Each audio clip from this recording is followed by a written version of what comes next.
కళ్యాణ్ గారు మీ అభిప్రాయం ఏంటి? మంచి వ్యక్తి కానీ ఆయన పరిపాలన చేసుకుని వీళ్ళు చంద్రబాబు నాయుడు మధ్యలో ఆయన వసం చేసుకుంటాడు కానీ బయటికి రానివ్వడు. ఇప్పుడు ట్రోల్ జరుగుతుంది కదా, తమిళనాడులో విజయ్ గారు సింగిల్గా పోటీ చేసి గెలిచారు కదా, అలాగా ఇప్పుడు వైసీపీ పార్టీ వాళ్ళు దమ్ముంటే సింగిల్గా పోటీ చేసి సీఎం అవ్వు అని ట్రోల్స్ చేస్తున్నారు. దాని మీద మీ అభిప్రాయం? జగన్ సింగిల్ గెలుస్తాడు, ఎవరికి వెళ్ళాలి సింగిల్గా. అలా ట్రోల్స్ చేస్తున్నారు. అదంటే ఆయన బయటికి రాలేడు. ఆయన ఇరక్కపోయాడు. సింగిల్గా పోటీ చేస్తే సీఎం కలవలేడు.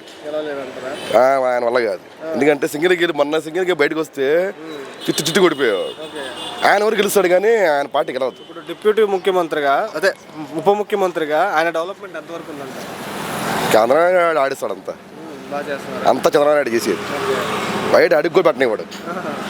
మొత్తం చంద్రబాబు నాయుడు కూర్చోవాలి లగమట్లాగా. ఇప్పుడు పదవి వచ్చిన తర్వాత ఆయన పదవిని పక్కన పెట్టి సినిమాలు మట్టుగా చేసుకుంటున్నారు కొంతమంది. అంటే ఫ్యాన్స్ మరి ఆయన మీద అభిమానం. సినిమా పరంగా నెంబర్ 1 హీరో. మరి ఫ్యూచర్లో సీఎం అయ్యే ఛాన్స్ ఉందంటారు? అవ్వడు. జగన్ అంతకన్నా అవ్వడు. ఒక మాటలో పవన్ కళ్యాణ్ గారు సింగిల్ పోటీ చేసి అవ్వలేడు. అంత సీన్ లేదు. ఎందుకంటే ఆయన చంద్రబాబు నాయుడు బతికినంతకన్నా అవ్వనీయుడు. ఒక మాటలో పవన్ కళ్యాణ్ గారు గురించి వాడు కట్టేస్తాడన్న రక్తం ఉంది ఆ పక్క, రక్తం రోగేష్ వాస్తవం అదంతా. ఒక మాటలో పవన్ కళ్యాణ్ గారి గురించి చెప్పాలంటే మంచోడు కానీ ఆయన డెవలప్ అవనీయట్లా. ఆయన డెవలప్ అవనీయట్లా. అన్నీ అడ్డుపడ్డారు.